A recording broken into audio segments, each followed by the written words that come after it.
इस वीडियो के माध्यम से हम शिव पूजन में उपयोग होने वाले सामग्री एवं शिव पूजन विधि को देखने वाले हैं, जिससे कि शिव जी हम पे प्रसन्न होकर हमें मनवांछित फल की प्राप्ति दे सके। तो आइए दोस्तों देखते हैं कि इस शिव पूजन विधि में क्या क्या सामग्री उपयोग होने वाला है।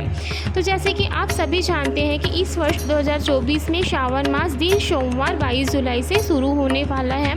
तो जैसे कि सोमवार से शुरू होने वाला है, तो पूजन सामग्री हम एक दिन पहले रविवार के शाम को ही सब इकट्ठा करके रख लेंगे। तो पूजन सामग्री में सबसे पहले मैं ये बताती हूँ कि शिव जी में जो बेलपत्र चढ़ते हैं वो हमें एक दिन पहले ही तोड़ के रख लेनी चाहिए। जिस दिन जैसे सोमवार है, सोमवार को हमारा व्रत है, उसी दिन हमको बेलपत्र नहीं तोड़ना है, एक दिन पहले बेलपत्र हम तोड़ के रख लेंगे। इसके पश्चात हम पूजा का एक थाल लेंगे। पूजा की थाल में चंदन, अष्टगंध, भस्म, गुलाल, चावल ध्यान रखिए वो खंडित चावल ना रहे।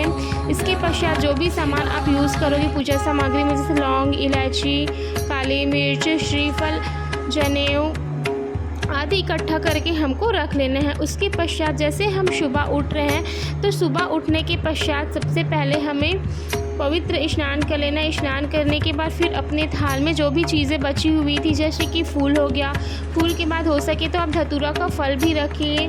उसके बाद दूध, शहद, घी, शक्कर, गंगा जल आदि पूजा में उपयोग होने वाली सामग्रियों को अपने थाल में रखेंगे।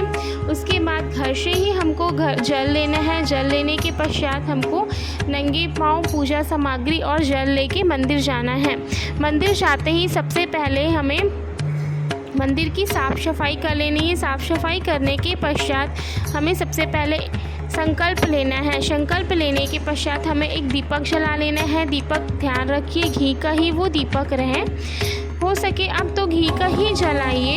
अगर घी नहीं है तो आप तेल का भी जला सकते हैं। उसके पश्चात शिव जी को स्नान कराइए। शिव जी को जल से स्नान कराने के पश्चात हमें फिर दूध, दही, घी, शहद आदि से अभिषेक करना है, आदि से स्नान कराना है। उसके पश्चात फिर से हमको शिव जी को एक बार जल से स्नान कराना है। जल से स्नान कराने के पश्चात हमें शिव जी पे चंदन का लेप लगाना है। सफ़ेद चंदन का लेप लगाने के बाद हम शिव जी पे अष्टगंध, भस्म, जो भी हम तिलक लगाने की चीज़ रखे हैं उसको लगा लेंगे। फिर उसके बाद शिव जी पे हम जनेऊ चढ़ा देंगे। जनेऊ चढ़ाने के बाद जो भी हम माला वगैरह रखे हैं वो चढ़ा देंगे। फिर शिव जी पे फूल, धतूरा का फल आदि चढ़ा के शिव जी पे बेलपत्र चढ़ाएंगे। हो सके तो आप बेलपत्र पर चंदन से ओम नमः शिवाय या सीताराम का नाम लिख के चढ़ाइए। बेलपत्र हमेशा हमें उल्टा चढ़ाना चाहिए। उल्टा चढ़ाने के साथ उसमें हमें थोड़ा सा चावल, टीका, फूल लगा के शिव जी पे वो बेलपत्र अर्पित करना है। उसके पश्चात हमें शिव जी के लिए जो भी हम भोग लेके आए हैं आचमन करके चढ़ा देना है। चढ़ाने के पश्चात हम एक आरती का थाल तैयार करेंगे, जिसमें थाल में हमें स्वास्तिक बना लेना है। स्वास्तिक बनाने के साथ साथ उसमें थोड़ा सा अक्षत फूल से हमको थाल को सजा लेना है। थाल सजा लेने के पश्चात हमें एक सिक्का उसमें रख लेना है। उसके बाद हमें घी का उसमें दीपक या फूल बाती रख के आरती करना है। शिव जी को आरती करने के पश्चात उसमें शिव जी को आरती दिखा देना है। आरती दिखाने के पश्चात आचमन करके हमें वहाँ जितने लोग हैं सबको आरती दिखा देना है। हमें भी आरती ले लेना है। उसके पश्चात हमें शिव जी पे हम जो भोग लगाए हैं उसको शिव जी पे भोग रख के बाकी सभी को हमें वहाँ पे जितने लोग हैं सबको वितरण करना है। वितरण करने के पश्चात हमें थोड़ी देर मंदिर में ही बैठ के शिव जी का जप करना है।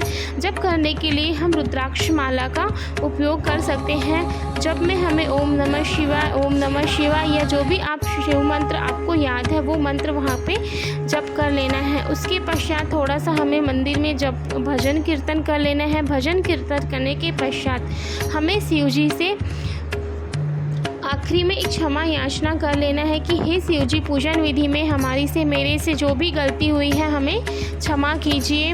हमसे जो भी भूल चूक हुई है उसके लिए हमें माफ़ कीजिए। ऐसा हमें बोल के शिव जी से फिर अपने मनवांछित फल की प्राप्ति के लिए प्रार्थना कर लेना है। फिर उसके बाद हमें घर आ जाना है। घर आ जाने के पश्चात हमें हो सके तो दिन भर शिव जी का मंत्र का जाप करना है, मन में ही ओम नमः शिवाय करके। उसके पश्चात हमें दिन में कभी भी किसी की बुराई नहीं करनी है, हमें हमेशा अच्छी चीज़ें करनी है। उसी दिन ही नहीं बल्कि हमेशा हमें मन में सबके लिए अच्छाई ही सोचना है, कभी किसी का बुराई नहीं करना है। तो ऐसा करके हम अपना शिवजी का व्रत को पूरा करेंगे।